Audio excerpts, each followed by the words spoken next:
I think the most frustrating part of when a movie or game or show ends up being bad is that it takes something away from us.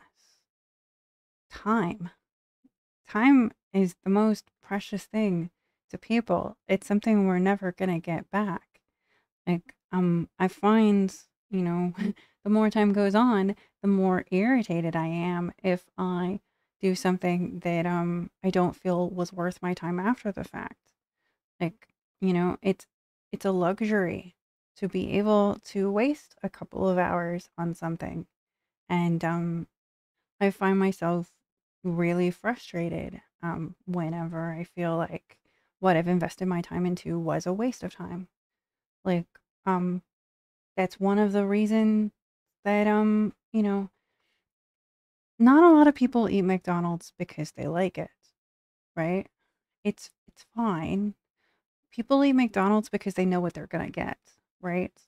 So people that have publishers or franchises that they are fans of, it's because they have a certain level of expectation of what, they're gonna get when they relinquish some of their time for it, right?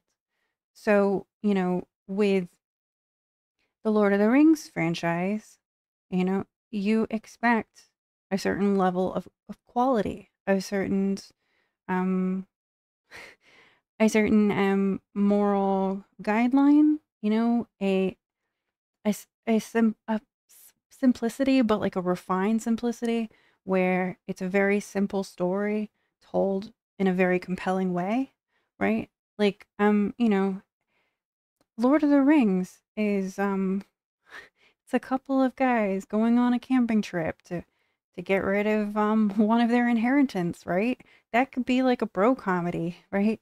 But you know, it's it's the journey. It's making each step of the way matter, right? You never fast forward until they get to the volcano, you know, like getting to Mordor was never the point. I mean, it was the destination, but it wasn't the point of the story, right? Like you the journey really mattered. So when something wastes my time, um I know that this is like kind of an older reference, but Battlestar Galactica, right? The first couple of seasons of it was so good. And I was just really enjoying the show and I'm like, how can this be so good? And then they lost their way. Like they literally lost the plot. Like they went some places with that show where like what is happening?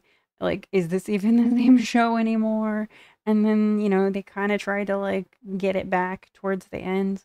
Or like Game of Thrones started off really strong and then it went some places and it made some choices, like, and it kind of, meandered off in the later seasons, or, The Mandalorian started off strong and just kind of went a different way, or The Witcher, and yeah, there were reasons behind that, but still, it was a good show, and you were investing your time in it, and and the story just never it never paid off. It never went anywhere. You just kind of fell off and stopped watching it, or at least I did. Most people did.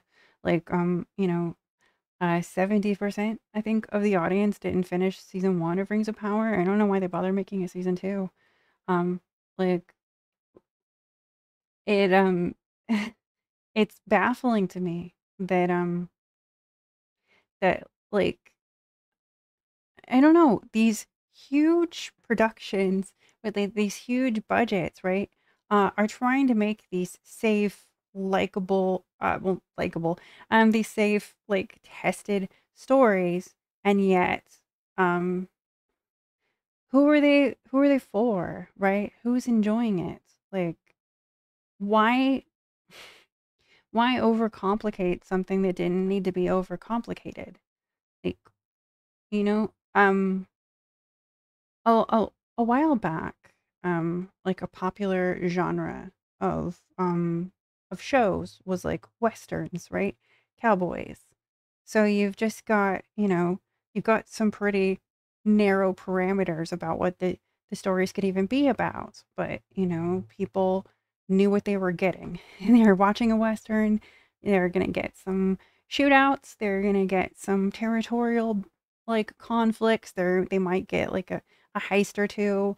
For the most part, you understood if you were watching like Gunsmoke, like you knew what you were getting, right? You're getting cowboys or pirates, right?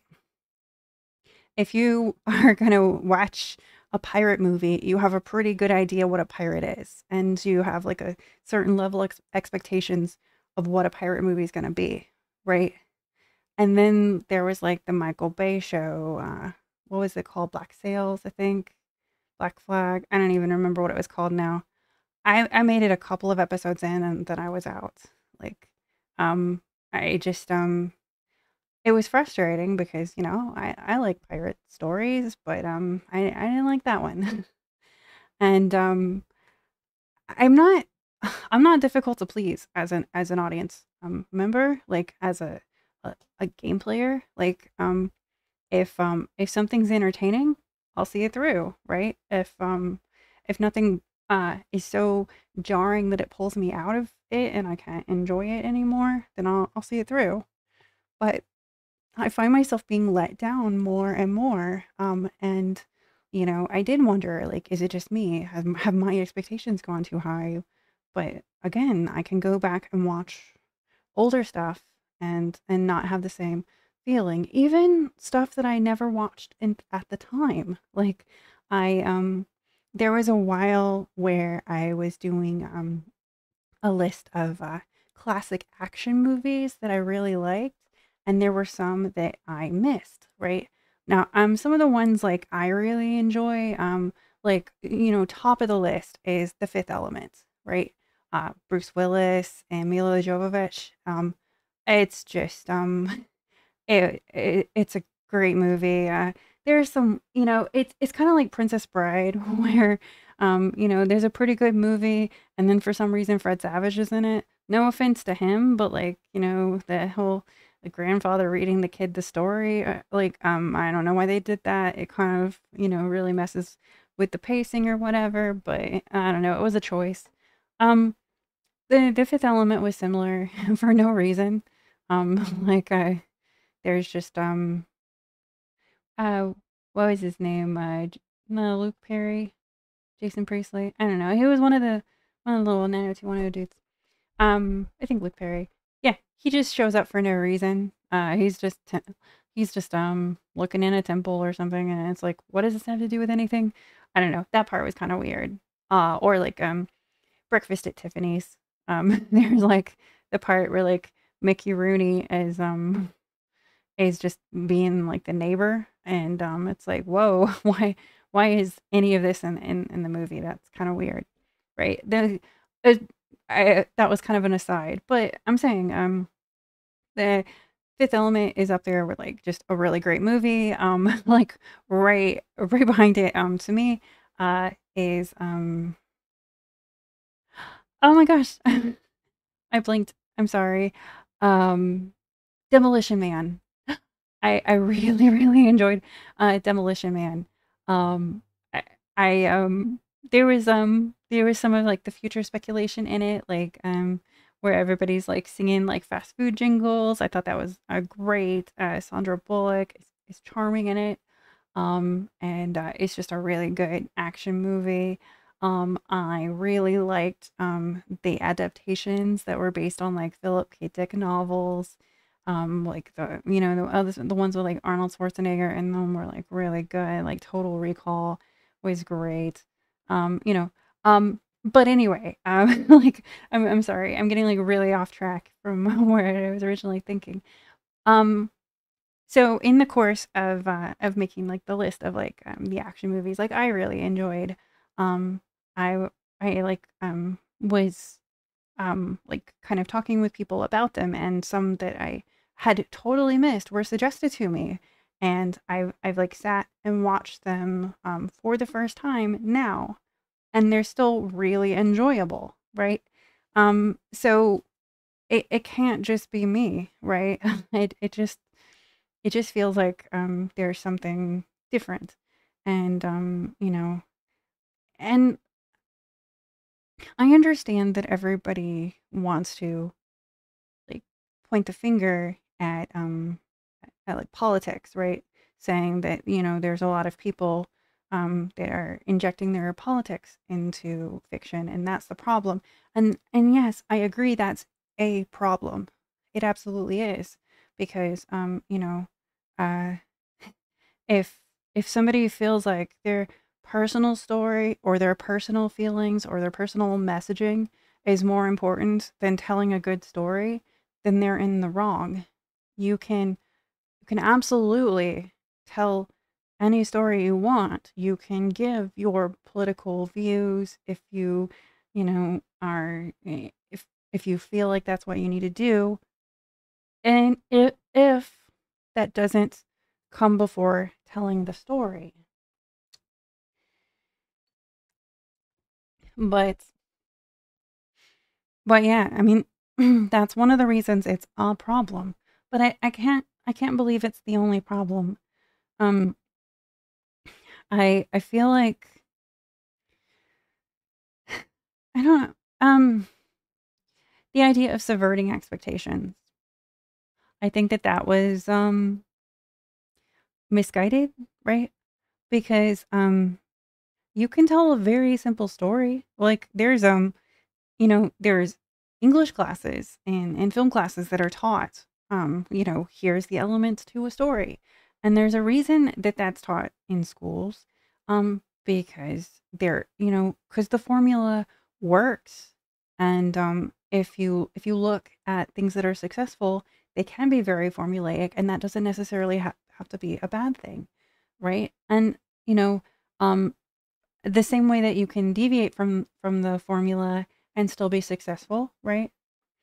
Um, but I mean, like simple stories told well are successful, and there's a lot of stuff that goes into making them succeed, and a lot that goes into making them fail, right?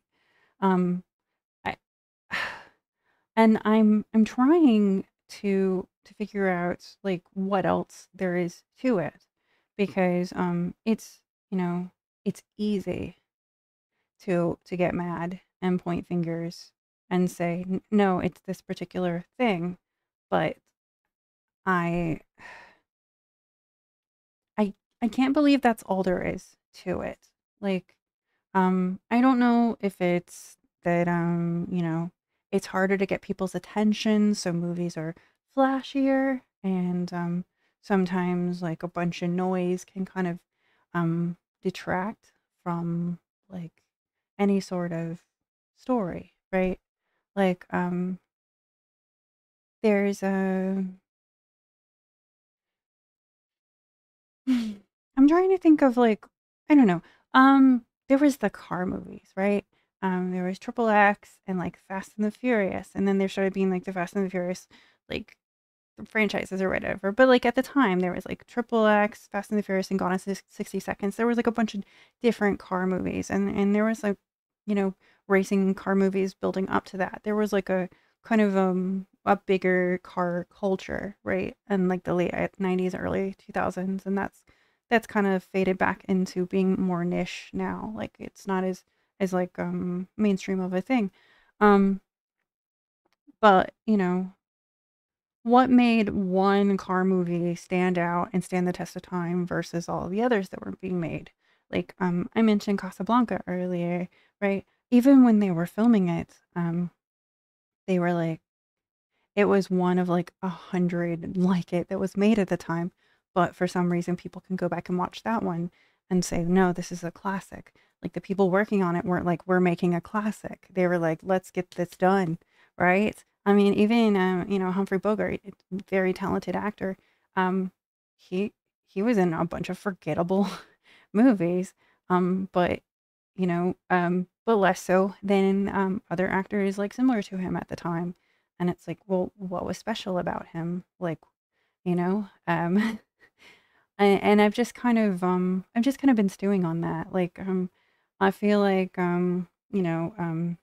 Henry Cavill is one of like this generation's actors like that, or you know, like Keanu Reeves, right? Um, but like, what makes them so noteworthy? Like, why is it if you see that Keanu Reeves is going to be in a movie that you're like more likely to like it? You know, is it just, you know, why? Why is a success associated with him? Like, um, where, you know, there's probably people that emote more, or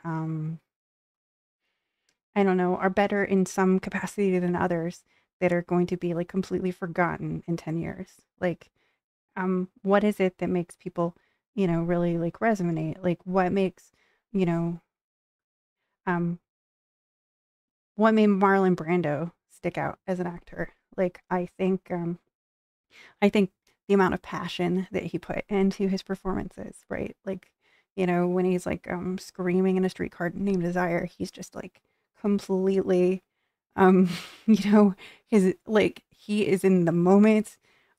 You can like feel you can feel like the emotion in that scream, or like in The Godfather.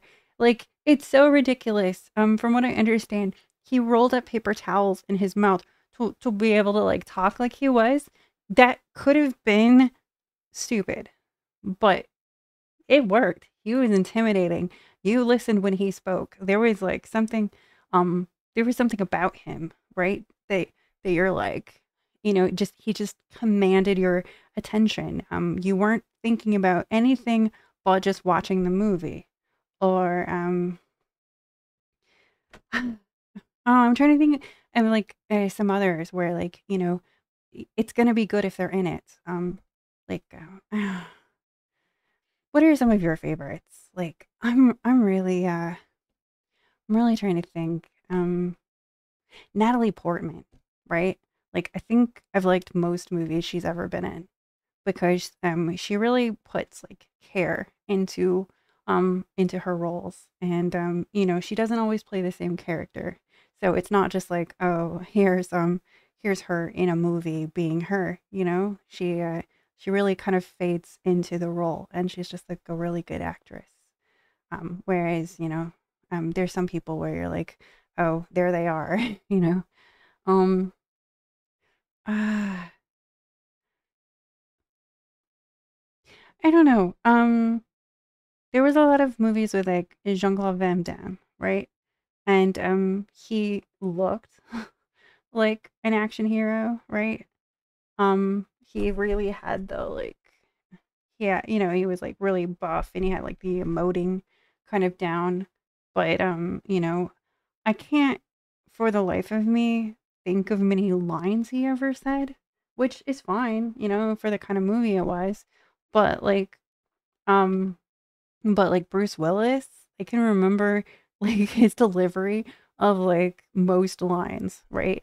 Like, you know, he just there was something about the way he just looks into the camera and like and says something where you're, you know, you remember every like every word he says in a movie. And I guess people have their different strengths, right? Like, oh, who is it? Nicolas Cage. It's Nicolas Cage is just this hot mess of a person.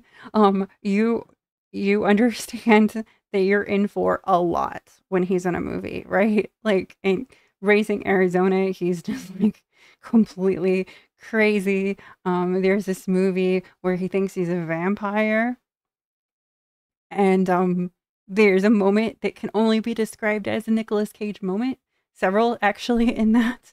There's just like this point. I mean, like, you know, there's some crazy like parts of it, but there's this point where um where he keeps being mean to this like woman he works with.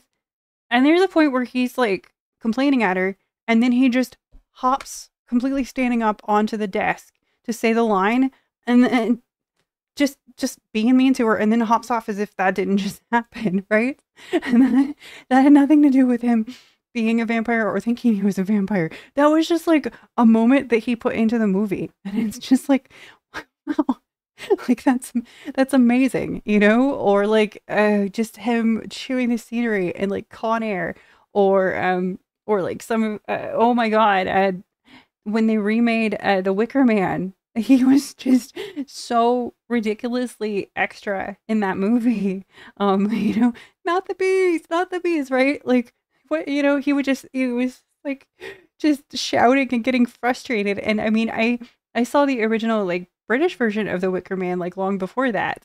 And the tone was very different in the remake. And I can enjoy both in totally separate ways, right? Like, I'm just gonna start talking about Nicolas Cage if I keep going, but I'm just saying, why is it that you know, Jim Carrey is always going to be entertaining in something, and you know, it, and then there's some people that you're just, you know, you struggle to pick them out in a lineup. It's like, oh, you know, generic actor or whatever. Like, you know,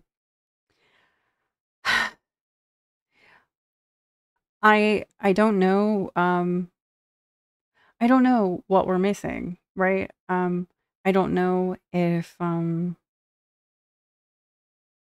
it's there's too much oversight or too little, if the directors are trying too hard to have their voice heard and not giving the actors room to breathe.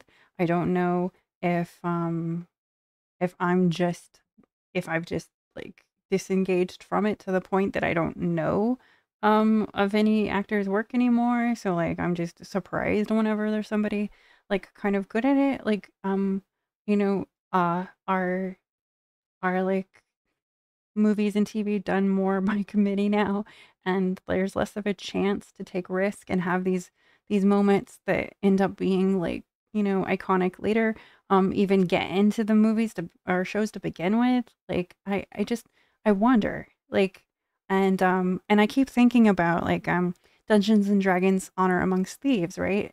That movie was like good, like start to finish. I enjoyed every minute of it. It was great. And like there was a part where I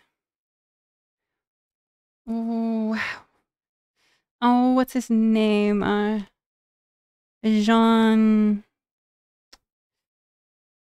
oh, what's his name? Yeah, Regé Jean Page, right? He walks in a straight line away, and he just was walking along the beach and then just steps directly over a rock. It's like this is so stupid. And I've just thought back and laughed about that in that moment for like a while.